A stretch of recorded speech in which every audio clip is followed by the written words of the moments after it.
mengucap syukur Tuhan, sampai pagi hari Engkau sudah memimpin kami, kasih anugerah-Mu Engkau limpahkan pada kami. Dari minggu yang luar biasa ini, sebelum kami ikut ibadah raya, kami percaya ada pelajaran firman-Mu pada pagi hari ini. Engkau pimpin, Engkau buka setiap hari, setiap hati kami, Engkau beri pencerahan pada hati kami, agar lebih mengerti lagi firman-Mu. Apa yang Kau mau kami perbuat bagimu, Bapa. Terima kasih. Berkati kami semuanya, baik yang hadir maupun yang tidak hadir, baik yang memberitakan firman-Mu. Terpujilah nama-Mu, demi nama Tuhan Yesus, kami berdoa mengucap syukur. Haleluya, amin. Amin, ya, makasih Pak Angko. Nah, selamat pagi Bapak Ibu semua. Hari ini kita akan melanjutkan materi kita ya, tentang gereja yang sehat. Nah, hari ini kita melihat, saudara, yaitu, nah ini, untuk mengingat kembali ya. Nah, jadi gereja yang sehat ketika mengkhotbahkan firman Tuhan secara eksposisi. Lalu ajarannya harus alkitabiah, saudara. Ya, jadi apa yang dikhotbahkan harus sesuai Alkitab. Lalu yang ketiga harus mengkhotbahkan Injil.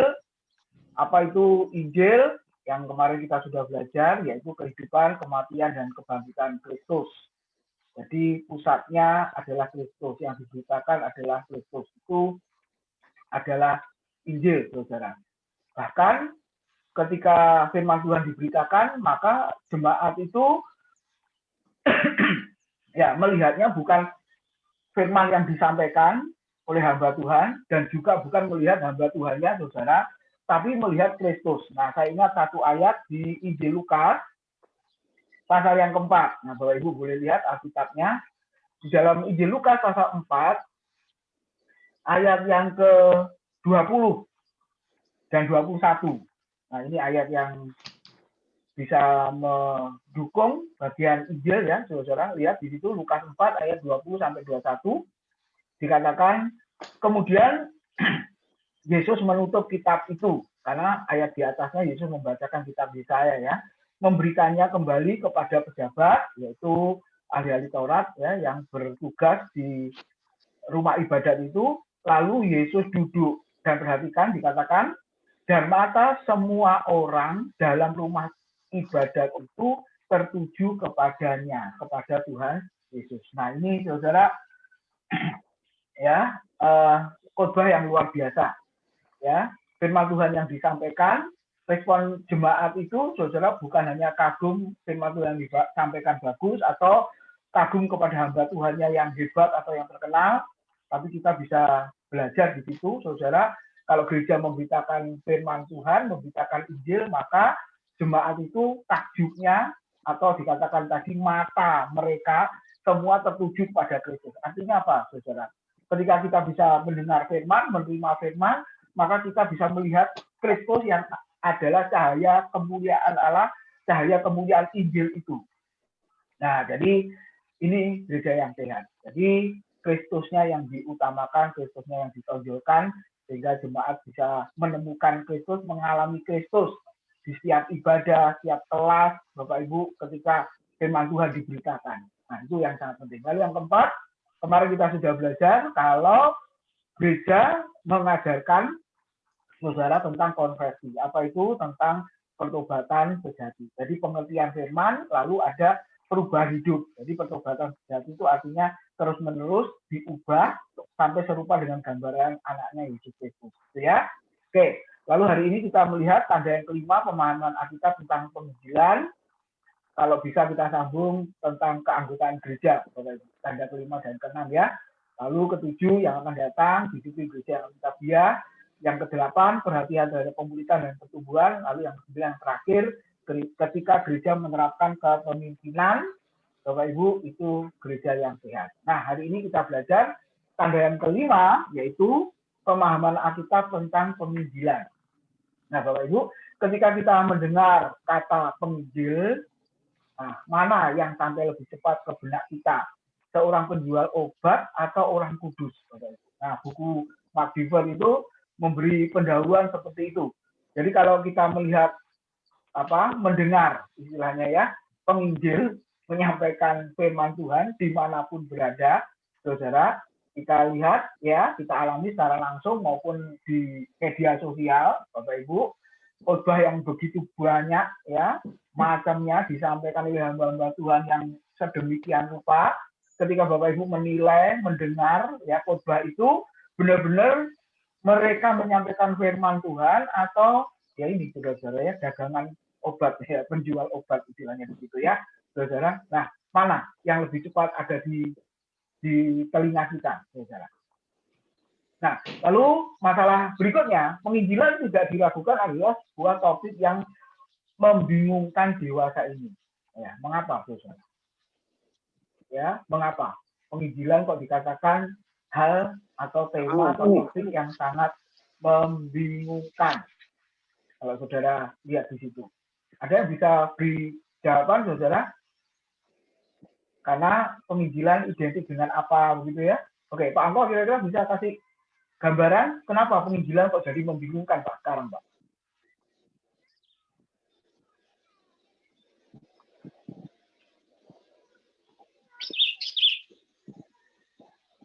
Ya. Mute Pak Angko, mute-nya.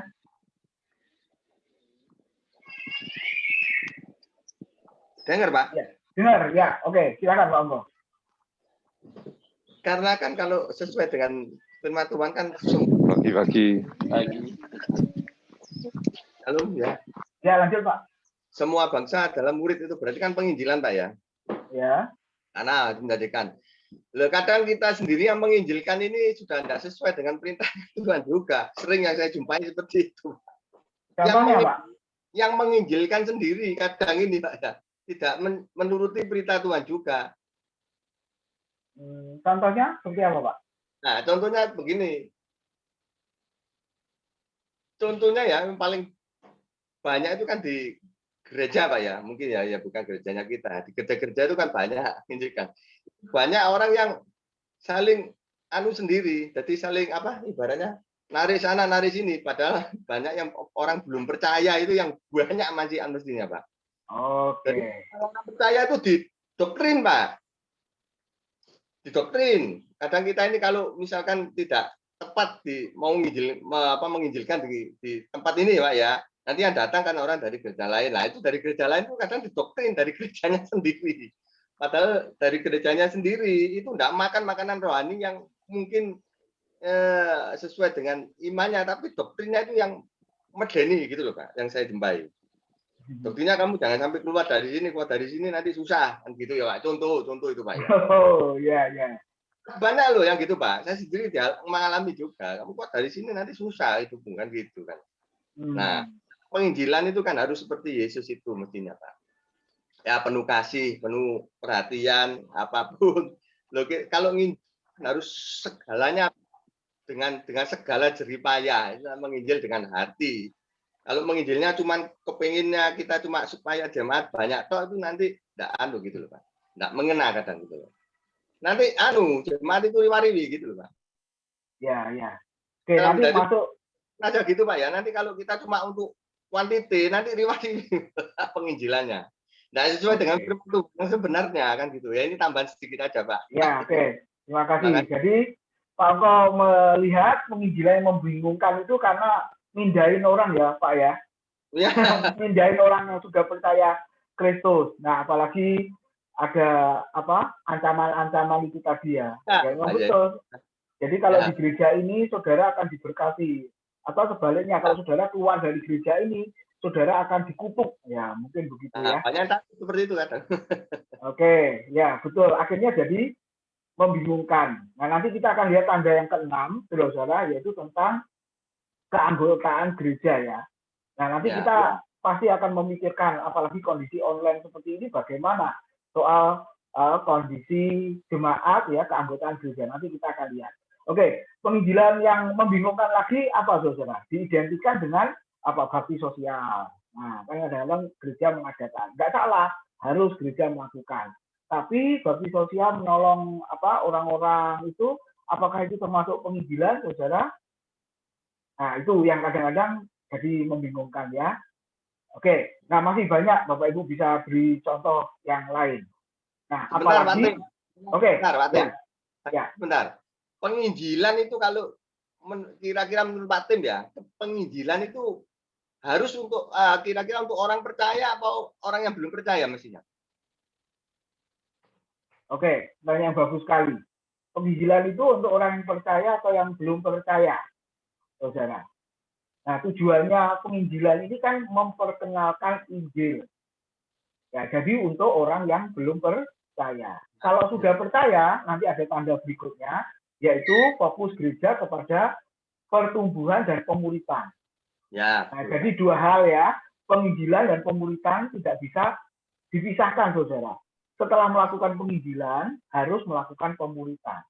Nah, memang terus terang ada kelompok yang berpikirnya begini, penginjilan nggak perlu, yang penting pemuritan. Dalam hal ini istilahnya bukan pemuritan, yang penting pengajaran. Sebab penginjilan itu untuk bayi rohani, katanya begitu. Kalau pengajaran itu untuk orang yang sudah dewasa. Nah, saya pernah ditanya seperti itu, bagaimana pandangannya Bapak? Nah, saya hanya jawab begini, bagaimana bisa diajar kalau tidak ada orang yang diinjili? Siapa yang mau diajar itu siapa? Ya kan? Nah, jadi memang harus melalui penginjilan dulu. Nah, setelah itu barulah didewasakan melalui pengajaran atau pemuritan, Bapak Ibu Saudara. Nah, jadi pertanyaan Pak Angko, penginjilan untuk siapa? Ya, untuk orang yang belum mengenal Injil. Tapi kalau belajar ilmu misi, Bapak Ibu Saudara, itu ada penginjilan sesama orang Kristen, ada juga. Kenapa istilahnya enol ya? Jadi penginjilan yang paling dekat itu karena terus terang ada orang Kristen juga yang belum apa istilahnya mengerti Injil. Nah, gitu ya. Tidak tahu Injil. Jadi ke gereja atau percaya Yesus itu karena apa? Banyak faktornya ya, banyak alasannya, banyak motivasinya. Nah, jadi bisa dijawab juga untuk yang belum percaya, belum mengenal Injil, atau yang kedua, saudara, sudah mengaku tanda petik Kristen, percaya Yesus, tapi tidak ngerti apa-apa. Nah, akhirnya ada penginjilan lagi, ya, dikonfirmasi lagi, benar tidak orang itu percaya Yesus, gitu kan? Ya, benar tidak membuka hati, terima Yesus, dan lain sebagainya. Nah, bisa seperti itu, Pak Angko. Ya, jadi intinya memang yang belum mengenal, mengerti Injil, lalu setelah itu dibawalah, makanya tidak bisa dilepaskan dengan yang namanya pemuritan yang di dalamnya ada pengajaran. Makanya Matius pasal 28, 19, 20 kalau kita lihat terjemahan literal itu bagus. Ya, di situ dikatakan apa? Dengan pergi muridkanlah.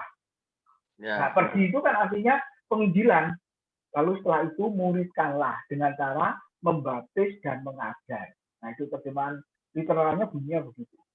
Nah, yang kita kenal kan pergilah, jadikanlah semua bangsa muridku, baptislah, ajarlah kan gitu, saudara. Ada 4 kata kerja. Tapi kalau kita lihat terjemahan literalnya, bunyinya karena itu dengan pergi muridkanlah semua orang dari segala macam suku bangsa dengan membaptis mereka dan mengajar mereka. Nah, jadi penginjilan dan pemuritan atau pengajaran tidak bisa dilepaskan, saudara. Oke, makanya kita mengadakan kelas-kelas ini, ya terus terang ada penginjilannya juga, ya kan kita menjangkau orang-orang lain, Bapak Ibu Saudara ya, untuk mengenal Injil dan lain sebagainya. Mungkin yang hadir tanda petik sudah Kristen, ya tapi belum mengerti Injil, bisa ya diajar di situ, ya diberitakan di situ. Lalu yang terpenting adalah ada pengajaran untuk apa? Pertumbuhan iman. Nah, itu tujuan kelas ini dibuka, saudara ya. Oke, jadi itu membingungkan banyak faktor ya, saudara. Lalu ditambah lagi dengan nah ini skandal-skandal yang dilakukan oleh para penginjil atau hamba Tuhannya. Jadi akhirnya ya orang melihat ini faktor orangnya ya Bapak Ibu ya, bukan keyakinannya, bukan kepercayaannya, bukan. Oke, kita lanjut, saudara. Nah, buku yang direkomendasikan tentang penginjilan, itu ya, saudara. Bill Metzger menulis Beritakanlah Kebenaran. Ya, ini ada jilid 1, jilid 2. Mestinya di warta kita setiap minggu ini, ya, sama Esther ini sudah ditulis, ada di warta, Bapak Ibu, bersambung. Tapi nggak tahu, saudara, ada yang membaca apa tidak itu ya, warta digitalnya. Lalu ada di Packer itu menulis penginjilan dan kedaulatan Allah. Kemudian ada David Field menulis buku Panggilan Misi. Nah ini buku-buku tentang penginjilan, Bapak Ibu. Oke, siapa yang harus menginjil? Nah, kalau kita baca seluruh perjanjian baru, saudara, penginjilan ditemukan hampir di seluruh perjanjian baru. Bahkan Paulus dikatakan berhutang bila tidak pergi memberitakan Injil. Wah, ini luar biasa ya, saudara. Rasul yang besar, rasul yang hebat, memberi contoh kepada jemaat, ya, harus menginjil. Sebab kalau tidak menginjil berarti berhutang. Nah, kalau namanya berhutang harus dibayar, kan begitu, saudara. Jadi Roma 1, 14, 15 dikatakan apa? Coba kita baca. Nah, ini inti ya dari surat Roma di situ. Roma 1, 14, 15 dikatakan, aku berhutang baik kepada orang Yunani maupun kepada orang bukan Yunani. Baik kepada orang terpelajar maupun kepada orang tidak terpelajar. Itulah sebabnya aku ingin untuk memberitakan Injil kepada kamu juga yang diam di Roma. 16-17, kenapa kok harus memberitakan Injil? Injil di samping sikap berhutang tadi kalau tidak memberitakan, karena Injil itu adalah, coba 16-17, Roma 1, sebab aku mempunyai keyakinan yang kokoh dalam Injil, karena Injil adalah kekuatan Allah yang menyelamatkan setiap orang yang percaya, pertama-tama orang Yahudi tetapi juga orang Yunani, sebab di dalamnya nyata kebenaran Allah yang bertolak dari iman dan memimpin kepada iman, seperti ada tertulis orang benar akan hidup oleh iman. Yang kedua, saudara, kenapa harus memberitakan Injil? Karena Injil adalah kuasa Allah atau kekuatan Allah. Makanya tanda yang di atas tadi, gereja yang sehat, ketika memberitakan Injil, mengkhotbahkan Injil.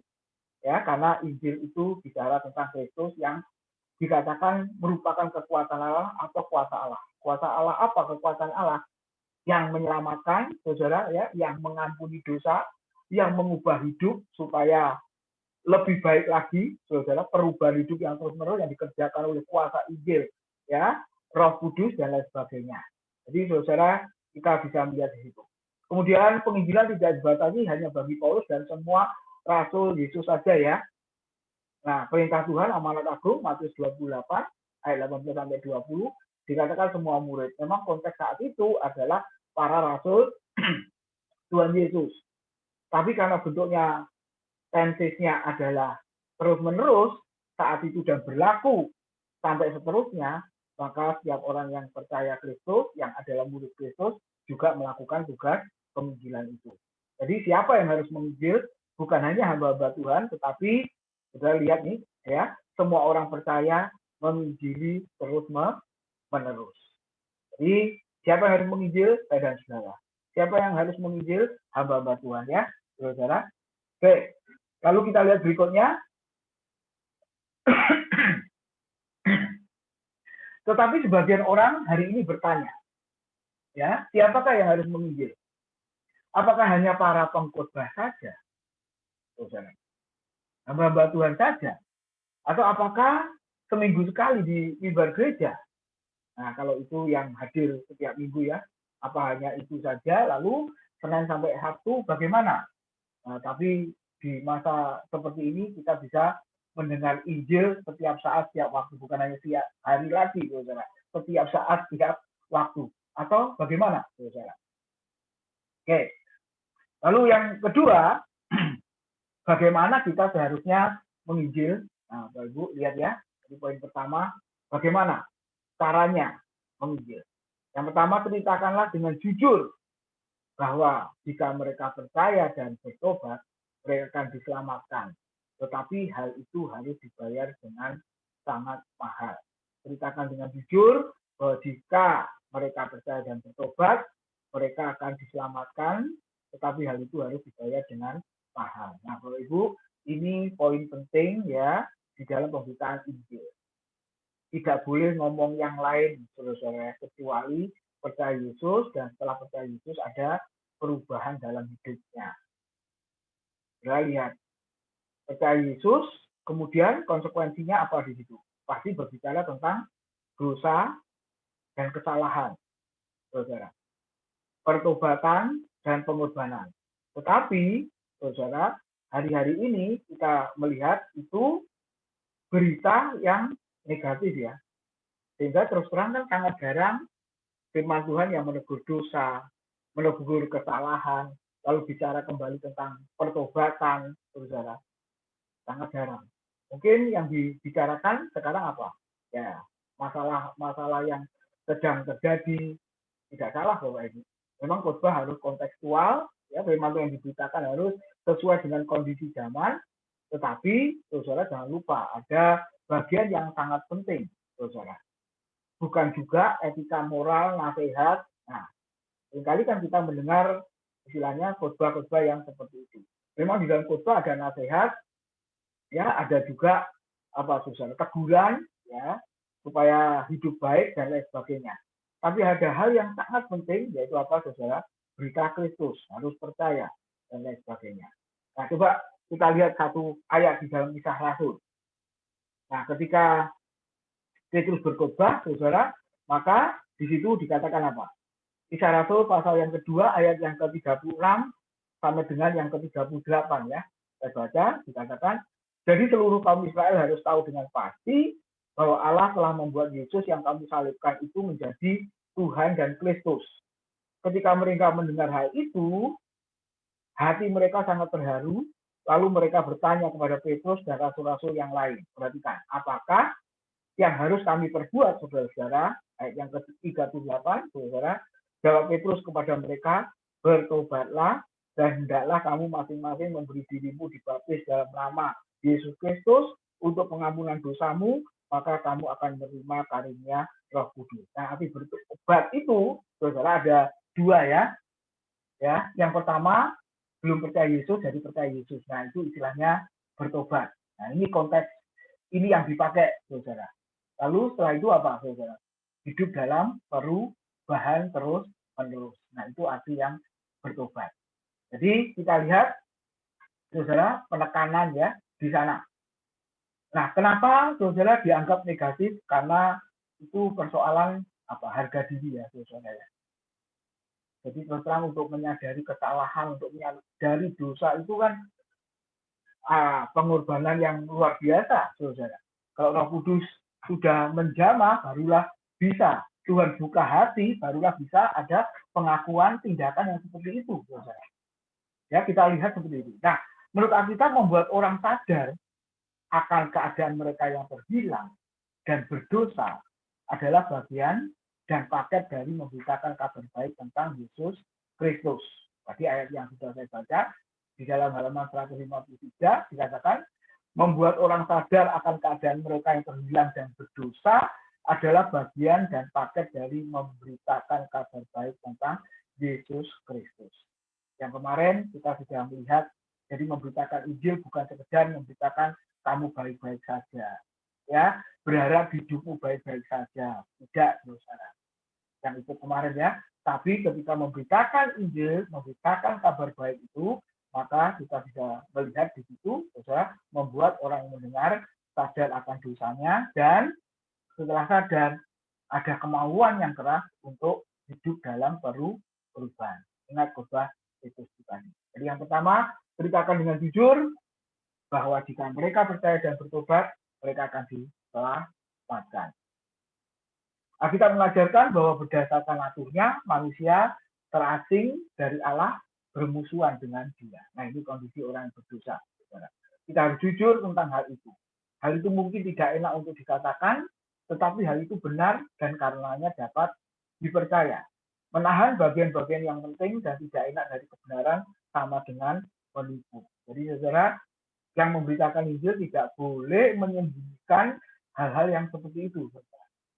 Ya, hal tersebut sama dengan menjual suatu daftar barang-barang palsu.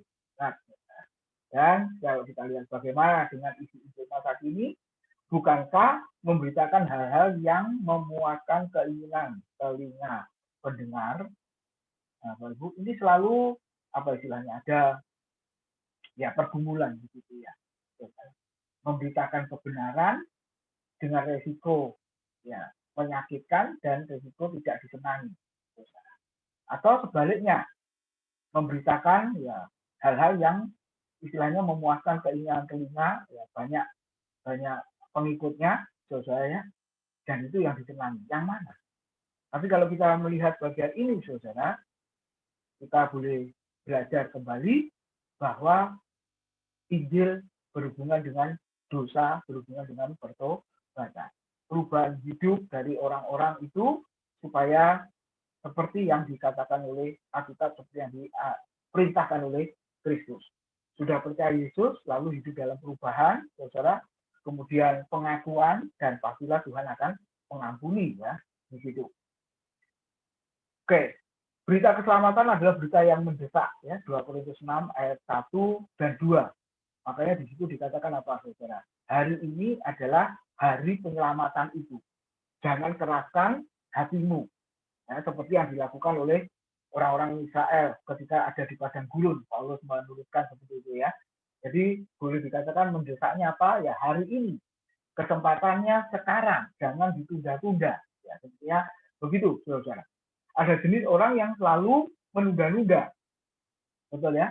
Tetapi ketika berhubungan dengan Injil, tidak ada gunanya menunggu tawaran yang lebih baik. Menurut Perjanjian Baru, Yesus adalah satu-satunya jalan kepada Allah. Yang kemarin kita sudah bahas panjang lebar di situ, saudara. Jadi itulah kesempatan, itulah waktu yang Tuhan berikan. Jadi yang kedua, saudara, ceritakan dengan sungguh-sungguh. Apalagi yang kita usulkan supaya orang-orang berdosa dan Allah yang kudus diperdamaikan. Nah, ini Bapak Ibu yang harus ingat, ya. Jadi ketika belum percaya, itu adalah musuh Tuhan. Karena mereka hidup dalam dosa, dikatakan terasing, saudara, hidup dalam kegelapan. Kenapa hidup dalam kegelapan? Karena mereka lebih mencintai kejahatan, dan kata Alkitab seperti hidup di dalam kegelapan.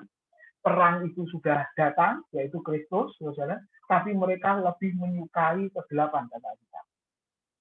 Jadi kita bisa melihat, saudara, orang berdosa dan Allah yang kudus, bagaimana supaya bisa diperdamaikan. Karena sebelumnya mereka adalah musuh Tuhan. Nah, tugas penginjilan di situ adalah mendamaikan keduanya.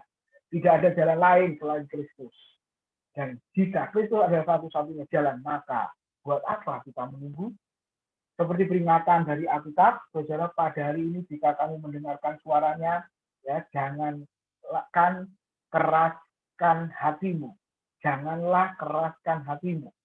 Pada hari ini jika kamu mendengar suaranya, jangan keraskan hatimu. Ya, ini disahkan di Ibrani 4 ayat 7, Mazmur 55 ayat 7 dan 8.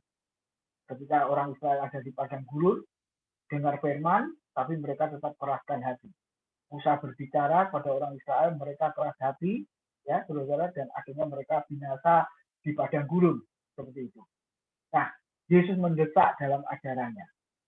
Waktu yang kita miliki terbatas, lamanya tidak pasti, dan bagaimana kita menggunakannya, waktu itu terserah kita. Paulus memberitahu jemaat untuk menggunakan kesempatan dengan baik, ya, Efesus 5 yang ke-16, saudara. Istilahnya dikatakan, dan pergunakanlah waktu yang ada, karena hari-hari ini adalah hari-hari yang jahat.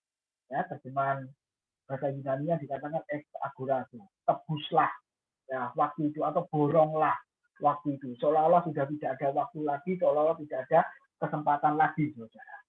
Jadi berita Injil adalah berita yang sangat mendesak. Dan orang-orang, ya, yang kita beritahu tentang Injil itu, saudara, seperti para rasul, ya, mendesak juga mereka supaya mereka ambil keputusan seperti itu. Oke, sekarang yang ketiga, saudara, ceritakanlah dengan sukacita bahwa jika mereka bertobat dan percaya kepada kabar baik, kepada Injil, kepada Kristus, mereka akan diselamatkan. Betapapun sukar hal tersebut, hal itu layak diperjuangkan. Kalau kita lihat, bukti setelah diselamatkan adalah memperoleh hubungan dengan Allah kembali. Kita memperoleh pengampunan, makna hidup, tujuan hidup, ya, kebebasan, komunitas, kepastian, dan pengharapan. Jadi, saudara, kita bisa melihat bukan sekedar diselamatkan saja, ya, tapi kita memberitahu kita diampuni. Hubungan kita boleh dieratkan, didekatkan kembali, saudara.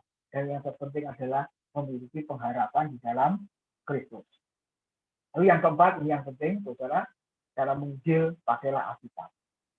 Alkitab dipakai untuk membuktikan bahwa berita Injil yang disampaikan itu bukan berasal dari ide dan pikiran si pemberita.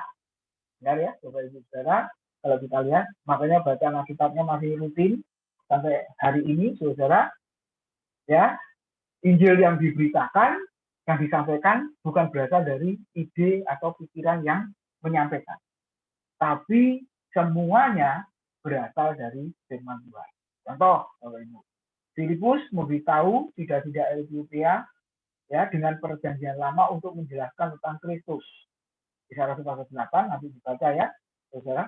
Ketika kita memakai Alkitab dalam memberitakan Injil, kita menolong orang untuk menyadari bahwa kita tidak sekedar berbicara tentang gagasan kita sendiri, tetapi kita berbicara tentang firman Tuhan. Bapak Ibu lihat, dikisahkan di situ, Sidia ini ketika membaca kitab Yesaya, saudara, lalu dia bertanya kepada Filipus, Nabi Yesaya ini sedang berbicara tentang siapa yang dimaksud ya, tentang siapa itu. Lalu kita memberitahu Filipus menjelaskan bahwa Nabi Yesaya berbicara tentang Kristus. Ya, dia datang untuk apa? Ya, misi apa yang dikerjakan? Pekerjaan apa yang dia lakukan dalam dunia ini? Nah, itu yang dikatakan Alkitab, saudara, itu yang kita beri sepakat.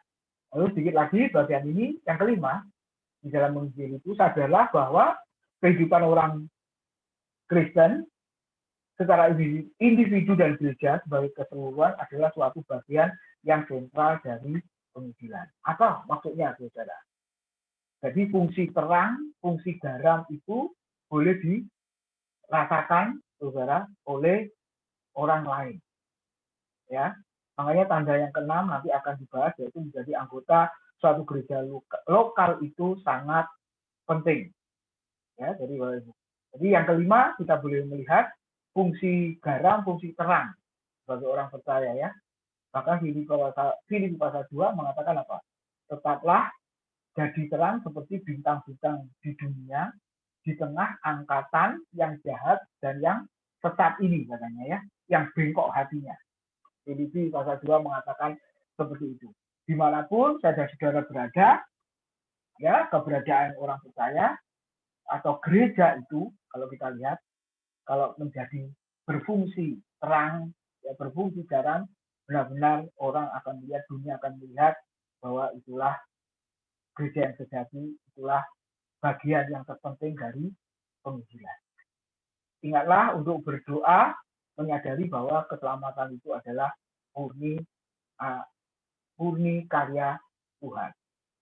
Oke, sampai di sini dulu. Mungkin ada Bapak Ibu yang akan bertanya, silakan. Sebelum saya lanjutkan tadi. Silakan Bapak Ibu, ada yang mau bertanya atau menanggapi bagian ini, saudara? Silakan.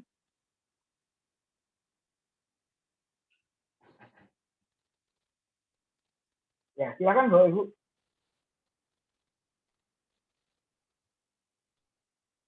Apalagi konteks sekarang ini juga bagian dari ya bagian sentral yang penting dari penginjilan juga ya.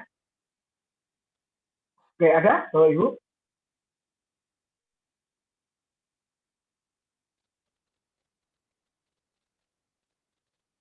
Belum ada?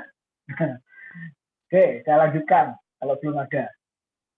Saya habiskan dulu di sini ya. Nah, sekarang yang keenam, ingatlah untuk berdoa. Sudah tadi, sebelum memulai segala sesuatu berdoa supaya Tuhan mempersiapkan ya hati orang-orang yang akan mendengarkan. Seperti tadi kita mulai juga dengan doa, supaya kita yang belajar juga dipersiapkan, kita semakin dimantapkan ya, saudara.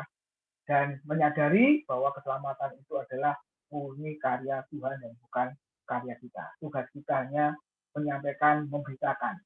Soal hasil, saudara, jangan menjadi apa istilahnya prioritas ya dalam hidup kita. Sebab kalau tidak terjadi nanti kita kecewa.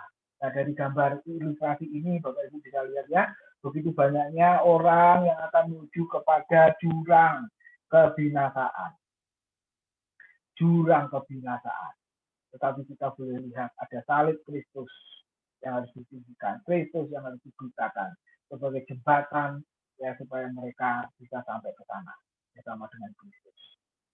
Ya, dan Tuhan berkata di Yohanes pasal 5 ayat 24 itu, Kalau percaya kepada Kristus yang adalah anak Allah, maka mereka dipindahkan dari maut kepada hidup, ya, dari kematian kepada kehidupan, dari kebinasaan yang kekal kepada kehidupan yang kekal.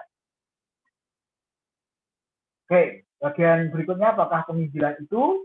Nah, saudara kita bisa lihat ya di sini, penginjilan bukanlah pemaksaan yang harus dilihat ya. Yang kedua, penginjilan bukanlah kesaksian pribadi. Kesaksian yang seperti apa, saudara? Ya, yang sering kali kita dengar ya, Bapak Ibu ya, bukan kesaksian pribadi kita, bukan bicara tentang kita sebenarnya, tapi penginjilan adalah bicara tentang Kristus. Amin ya, saudara ya. Jadi sekali lagi bukan kita, bukan gereja kita, bukan pelayanan kita, tapi penginjilan bicara tentang pribadi Kristus. Penginjilan juga bukanlah tindakan sosial atau keterlibatan politik, ya, walaupun saudara orang Kristen juga harus ada di sana, ya. Oke, bakti sosial dan lain sebagainya gereja harus melakukan, ya. Tapi Bapak Ibu itu bukan dikategorikan sebagai penginjilan. Lebih tepatnya sebagai apa, saudara? Tugas gereja. Ya, Kisah Rasul juga memberitahu pada kita seperti itu. Yang sudah dibahas di Galatia pasal 6 juga kemarin itu, ya, menolong orang-orang yang membutuhkan. Penginjilan bukanlah sekedar tindakan apologetika. Nah, ini kalau saudara lihat di YouTube ya, ini seru sekali ya. Jadi si A ngomong apa ditanggapi, si B ngajar apa ditanggapi, dikomentari dan lain sebagainya, saudara. Akhirnya rame, seru gitu ya. Nah, penginjilan bukan sekedar tindakan-tindakan yang seperti ini, saudara. Persoalan ya menjawab pertanyaan dan keberatan yang dimiliki orang tentang iman Kristen kita, memang iya harus kita lakukan. Memang itu juga merupakan salah satu panggilan orang percaya. Di samping menginjil dan mengajar, saudara, panggilan kita juga salah satunya ini, Bapak Ibu, menjawab pertanyaan orang-orang ya tentang iman kita, terkait dengan iman kita. Memang iya. Tapi, saudara, bukan sekedar itu saja. Ya. Lalu penginjilan juga bukanlah apa hasil-hasilnya. Ya lagi ya. Seperti bahasa 1 Korintus itu bagus sekali. Aku menanam, Apolos menyiram, Allah yang memberi pertumbuhan. Jadi istilahnya kita bagaikan petani yang terus menabur benih itu, saudara. Ya, kemanapun kita berada, kemanapun kita berada. Oke, yang keempat, mengapa kita harus menginjil? Jadi kita lihat, saudara, alasannya kerinduan untuk menaati amanat agung. Kerinduan untuk menaati perintah Tuhan sebelum dia naik ke surga. Kalau kita lihat. Lalu yang kedua, saudara, kita mengasihi saudara kepada jiwa-jiwa yang terhilang. Nah, tema tahunan gereja kita adalah mengasihi dan menjangkau jiwa tahun ini 2021, Bapak Ibu Saudara. Ngasihi ya jiwa-jiwa yang terhilang. Lalu kalau kita lihat di samping mengasihi jiwa-jiwa yang terhilang, yang terpenting ini saudara, karena saya dan saudara adalah mengasihi Tuhan. Coba satu ayat saudara di dalam 2 Korintus. Tolong seorang bisa membacanya di dalam 2 Korintus, saudara, pasal yang ke-5, ayat yang ke-14 dan 15. Silakan, ada yang membaca 2 Korintus 5, ayat 14 dan 15, saudara.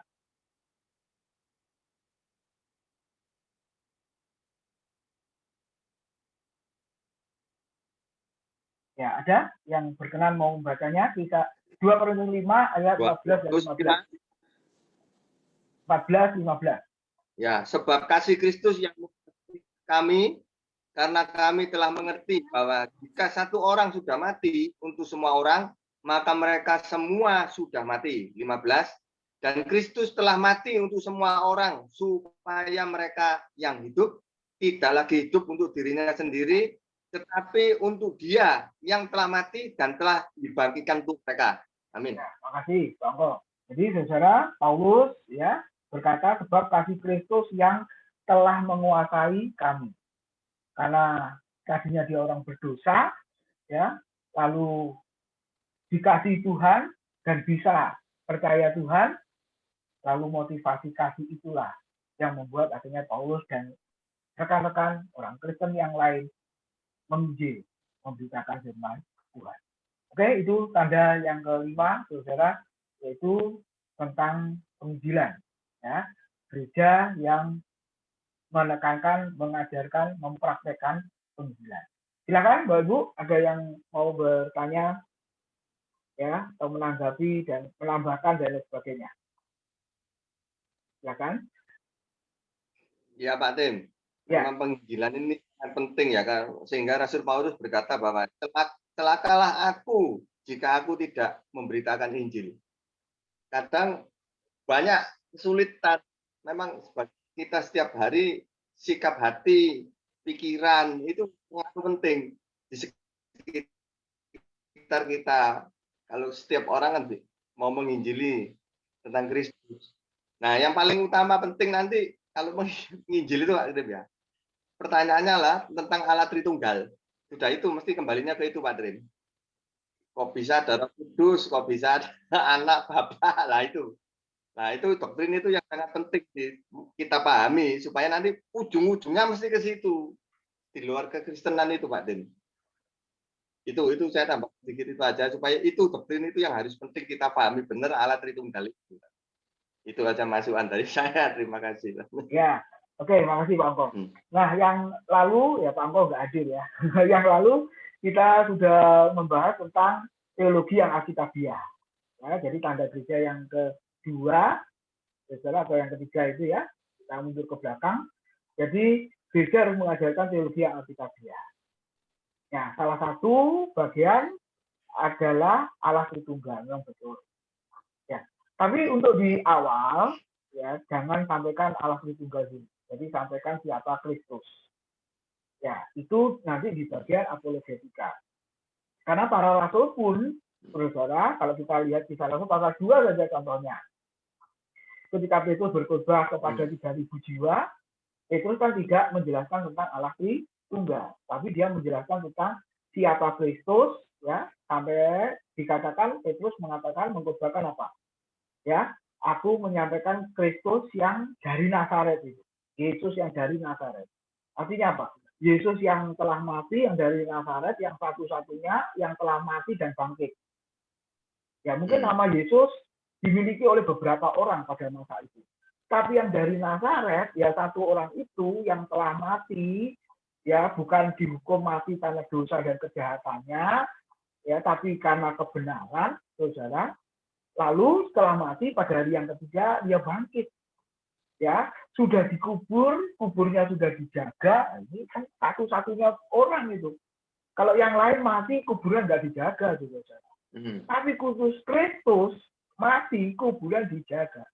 Kenapa? Karena sebelum mati Yesus 4 kali berkata kan, nanti kalau aku sudah mati pada hari yang ketiga bangkit. Nah itu adalah Yesus. Injil Matius mencatat 4 kali pesan itu dikatakan. Aku akan pergi ke Yerusalem, lalu akan diadili, ya, ditangkap, diadili, lalu diputuskan dengan hukuman mati. Tapi pada hari yang ketiga, aku akan bangkit. Nah itu banyak orang sudah mendengar baik ajaran Yesus pada para murid maupun di rumah ibadat, saudara. Nah, makanya ketika Yesus mati, dikatakan apa? Injil Matius mencatat. Ya, ahli Taurat mengatakan apa? Si penyesat itu pernah berkata.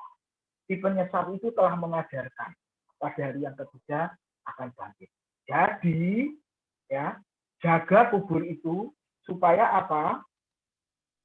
Para murid tidak mencuri mayatnya, sebab kalau para murid berhasil mencuri lalu kubur kosong, berarti kan memberitahu bahwa Yesus bangkit karena mayatnya tidak ditemukan di dalam kubur. Nah itu Bapak Ibu ya, komplotannya, ya konspirasinya seperti itu kalau kita lihat.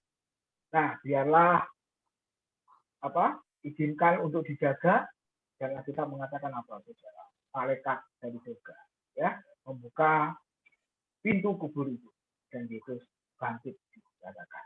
Nah jadi itu yang pertama harus dikhotbahkan, harus disampaikan di dalam penginjilan. Jadi penekanannya adalah Kristus. Nah, persoalan nanti dia tanya berikutnya, nah itu ada di dalam apa? Pemuritan atau pengajaran.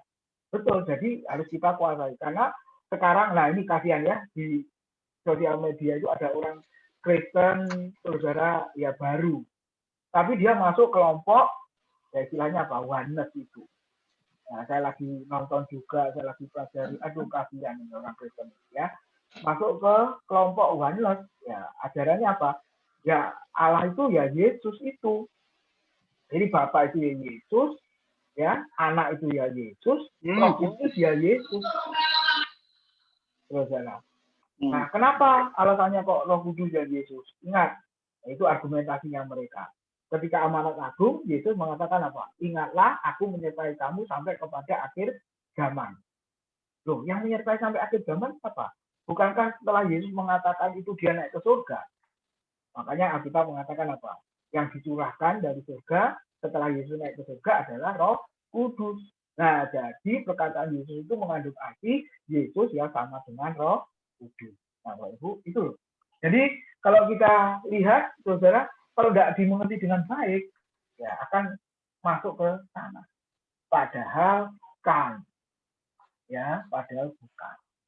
Bapa berbeda dengan Yesus, Yesus berbeda dengan Roh Kudus, Roh Kudus berbeda dengan Bapa. Nah, betul Pak Angko. Jadi nanti akan ditanya di situ. Karena memang itu keunikan, ya, salah satu keunikan dari doktrin Kristen. Doktrin Alkitab, ajaran Alkitab. Sebab kalau nggak ada keunikannya ya kita sama saja. Kalau belajar teologi agama-agama ya kita sama saja kan. Nggak ada keunikannya soalnya. Nah kalau orang mengatakan semua sama, ya sama. Ternyata nggak sama kok. Ya ada perbedaannya atau istilahnya keunikannya. Atau lebih tepat mengatakan keunikannya. Yaitu tentang Allah. Yang kedua tentang keselamatan. Semua berdasarkan perbuatan. Usaha manusia untuk memperoleh keselamatan. Tapi keunikan Alkitab adalah tidak pakai usaha manusia, tapi murni anugerah Tuhan. Nah itu yang membedakan. Ya, oke itu Pak Angko. Jadi benar. Ya. Ujung-ujungnya nanti mereka akan bertanya ke sana tentang kehidupan setelah kematian. Ya akhirnya banyak faktor. Boleh itu kalau jadi kelas gitu ya. Ya makanya ada kategorisasi ya kelas kita dan sebagainya. Oke, yang lain atau Pak Angko masih menambahkan boleh? Kan waktu Yesus dikubur itu kan ada penjaganya semua. Ya, penjaga itu kan sama ahli Taurat akhirnya penjaganya kan disogok suruh bilang kalau Yesus dicuri kan begitu. Apakah itu mempengaruhi orang di luar percaya bahwa gara-gara orang ahli Taurat itu yang nyuruh bilang dicuri, akhirnya orang kan tidak percaya kebangkitan itu, Pak Tik. Sampai sekarang ini, apakah pengaruh dari situ kira-kira menurut Pak? Ya, oke kita lihat ya ayatnya. Matius 28, ya Pak Angko boleh baca. Konteksnya tentang dusta, itu ya, dusta. Kubur kosong, dusta pun menyebar ya. Oke lihat, Matius 28 ayat 11 sampai 15 Pak Angko, silakan baca. Matius boleh mendengar. 28, 11 sampai 15. Ya, ketika mereka di tengah jalan, datanglah beberapa orang dari penjaga itu ke kota dan memberitahukan segala yang terjadi kepada imam-imam kepala. 12. Dan sesudah berunding dengan tua-tua, mereka mengambil keputusan lalu memberikan sejumlah besar uang kepada serdadu itu, 13, dan berkata, kamu harus mengatakan bahwa murid-muridnya datang malam-malam dan menyuruhnya ketika kamu sedang tidur. 14, dan apabila hal ini kedengaran oleh wali negeri, kami akan berbicara dengan dia, sehingga kamu tidak beroleh kesulitan apa-apa. 15, mereka menerima itu dan berbuat seperti yang dipesankan kepada mereka, dan cerita ini tersiar di antara orang Yahudi sampai sekarang ini. Nah ini Pak. Amin. Oke ya, itu jawabannya ayat 15 ya. Mereka menerima uang itu ya untuk berdusta dan berbuat seperti yang dipesankan kepada mereka. Perhatikan 15 bagian akhir. Dan cerita ini atau kisah ini ya tersiar di antara orang Yahudi sampai sekarang ini. Sampai sekarang ini ya. Lihat. Jadi kalau jujur ada orang yang terpengaruh di masa sekarang, ya terpengaruh. Ada, saudara. Ya. Tapi kalau kita teliti, makanya menceritakan kebangkitan Allah Tritunggalnya itu sulitnya kan ini.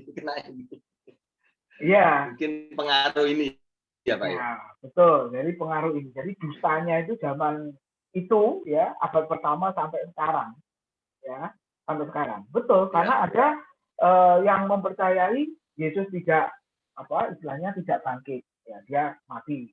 Bahkan kita lihat di kelompok yang Kristen pun kan ada juga yang mempercayai bahwa Yesus tidak bangkit kan. Siapa itu? James Tabor itu yang nulis buku Dinasti Yesus itu. Ya, dia melakukan penelitian 40 tahun, lalu dia menyimpulkan apa? Nanti baca ya bukunya. Sepertinya di gereja ada bukunya itu. Di perpustakaan gereja ada judul buku Yesus Dinasti. Nah, nanti kalau sekali waktu main ke gereja bisa pinjam baca buku itu, saudara. Nah, dia menyimpulkan bahwa mayat Yesus itu kenapa kuburannya kosong, dipindah. Jadi makam Yesus bukan ya, makam Yesus itu dipindah di suatu tempat yang namanya Talpiot. Dikumpulkan bersama dengan makam keluarga Yesus yang lain. Ini kan kacau, saudara ya. Dia seorang sejarawan, lalu dia menyimpulkan begitu. Jadi kita nggak ngomongin orang non-Kristen ya di luar sana. Kalau di luar sana sudah biasa lah. Tapi ini di kelompok sendiri ya, saudara, ya orang Kristen juga itu meyakini yang begitu. Lalu kelompok yang lain lagi, Yesus bangkit. Oh, itu bukan Yesus yang bangkit. Tapi para murid itu mengalami halusinasi katanya. Ya, orang yang sangat dikasihi tiba-tiba meninggalkan, ketika mati ya otomatis masih terkenang ya. Ada di memorinya. Nah, sama seperti kalau kita ditinggal oleh saudara yang kita kasih, kok seolah-olah dia masih ada di rumah kita, masih bersama dengan kita. Nah, itu yang dialami oleh para murid. Nah, itu sampai hari ini. Tapi kalau kita buktikan, ya kita cek, ya, kita uji dengan Alkitab, saudara, sebenarnya alasan-alasan ini sudah gugur sebenarnya. Nggak mungkin itu terjadi kan? Nggak mungkin itu terjadi. Kalau seandainya halusinasi, kok Yesus ketika bangkit, Yohanes pasal-pasal terakhir dikatakan apa? Bisa dipegang, ya toh? Ya, yang dikatakan Pak Bambang oleh Thomas, ya murid-murid Tuhan juga melihat, ya lihat bekas paku di tangan. Aku bukan hantu, kalau hantu nggak ada daging dan tulang, tapi aku ada. Nah, jadi kalau kita kembalikan ke Alkitab, sebenarnya itu alasan atau dusta yang istilahnya nggak masuk akal ya, nggak masuk akal. Tapi kalau mau jujur, berpengaruh sampai sekarang, iya. Makanya harus belajar baik-baik, diajar dengan benar, saudara. Sebab kalau tidak bisa ikut arus, ikut mereka. Ya, nah ini perlu apologetikanya di situ, ya. Makanya gereja harus mengkhotbahkan teologi, ajaran Alkitabiah, lalu mereka mengerti. Nah, ketika ada orang bertanya, bisa menjawabnya. Nah, itu salah satu panggilan kita. Ya, oke, itu Pak Ko, ada tanggapan lain atau silakan yang lain, Bapak Ibu. Ya, mari, masih ada waktu. Silakan.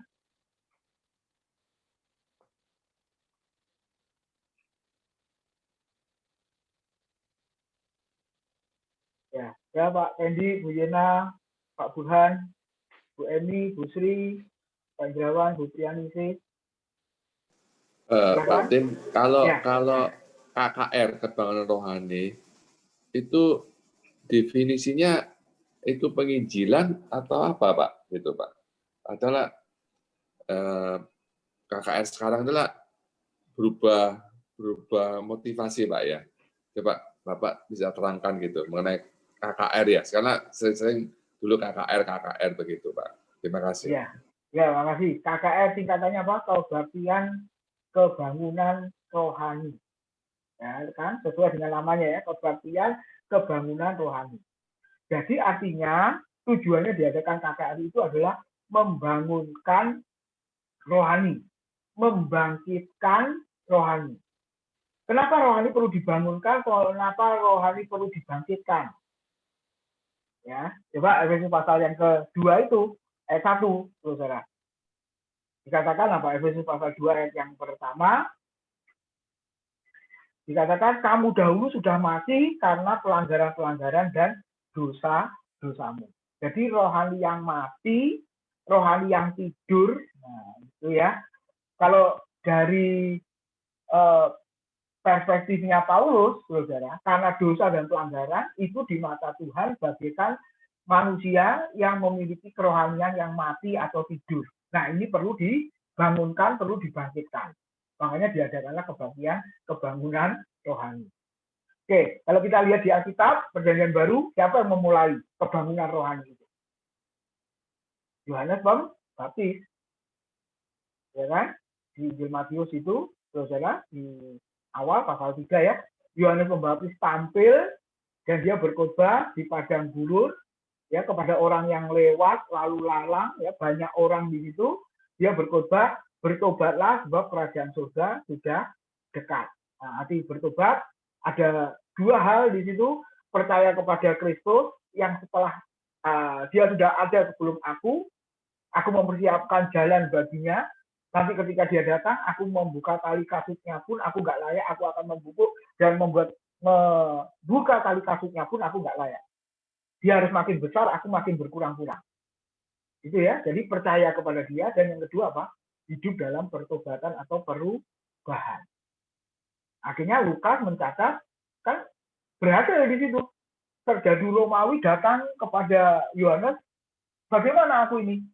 Ya, cukuplah dengan gajimu. Nah, katanya gitu ya, jangan memeras ya, dan lain sebagainya. Yang membutuhkan juga begitu kan, ya hiduplah dengan apa ya gajimu, jangan memeras, jangan menagih lebih dan lain sebagainya.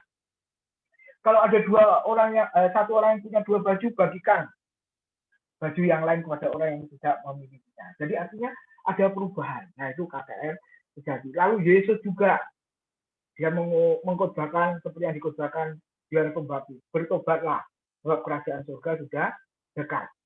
Ya, banyak yang percaya. Ya. Lalu apalagi Kisah Rasul pasal 2 Petrus. Nah itu KKR terjadi. Apa itu? Ribuan jiwa akhirnya percaya kepada Kristus. Kalau saudara lihat Yohanes Pembaptis tidak ada mujizat gitu. Ya, sakit sembuh nggak ada.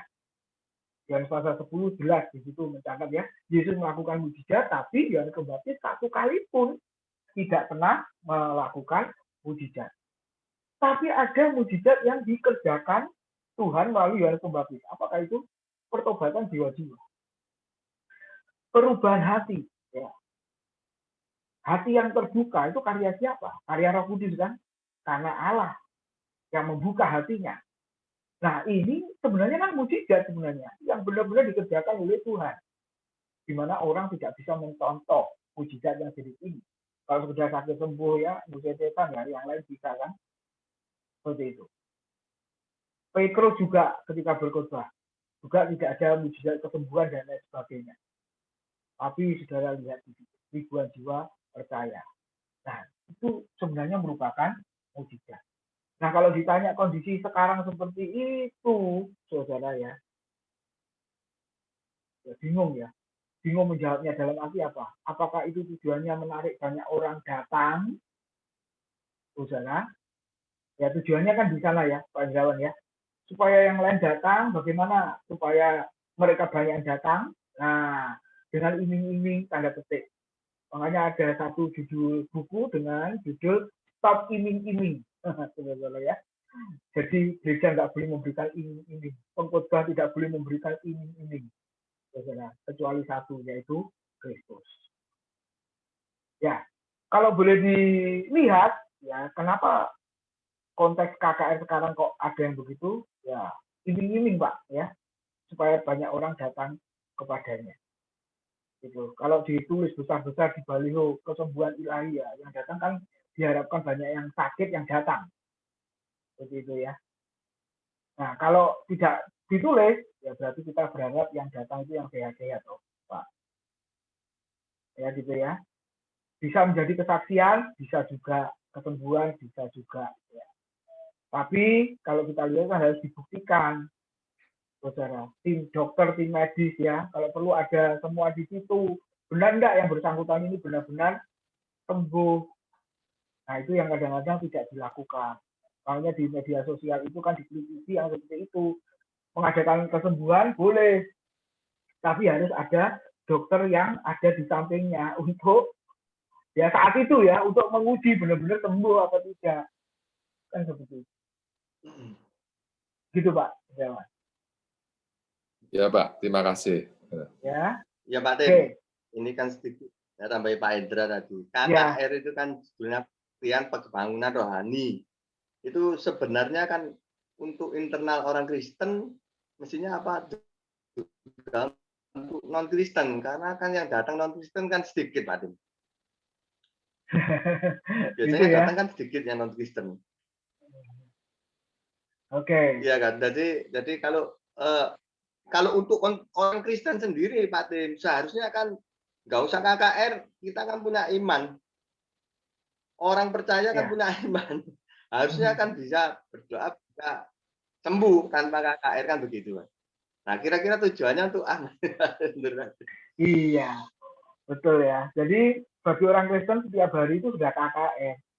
Lalu kita membaca Alkitab, kita dibangunkan. Nah, ya loh, berdoa dibangunkan, ibadah dibangunkan. Jadi bagi orang Kristen ya itu KKR-nya setiap hari kan gitu ya. Nah, memang untuk yang belum percaya Yesus, nah itu. Jadi orang berdosa karena kejahatan dan pelanggaran itu bagaikan manusia yang tidur rohaninya atau bahkan mati.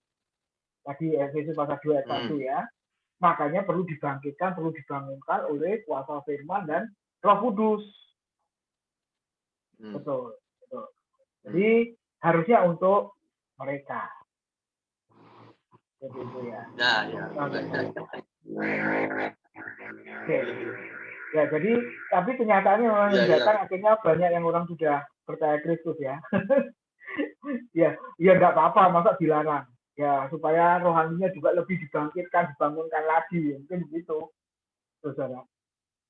Ya, oke. Tapi intinya adalah ya apapun namanya, mau KKN, mau apa, kan macam-macam itu namanya ya, kebagian kebangunan rohani, apa seminar, macam-macam lah namanya, atau pembinaan, macam-macam lah namanya. Intinya adalah Kristus yang ditinggikan, Kristus yang diberi tata. Itu jangan lupa. Itu Injil sejati. Ya, itu Injil sejati. Jangan lupa itu. Iya. Oke ya. Masih. Oke.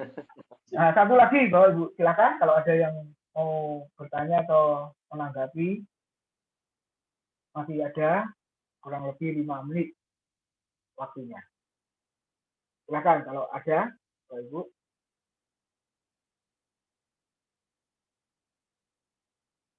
Ya. Cukup? Ya. Kalau cukup kita akhiri sampai di sini. Minggu depan kita sambung ya tanda berikutnya tadi tentang keanggotaan gereja. Oke, saya minta Bu Emi Valencia hadir ya Bu ya. Berdoa Bu.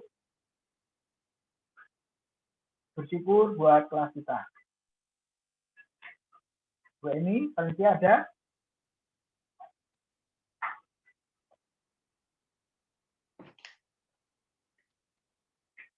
Ya, Bu Sri Ngasen ada Bu Sri?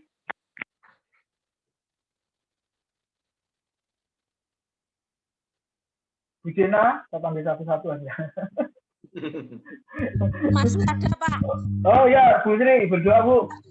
Bersyukur buat kelas kita hari ini. Silakan. Mari kita berdoa.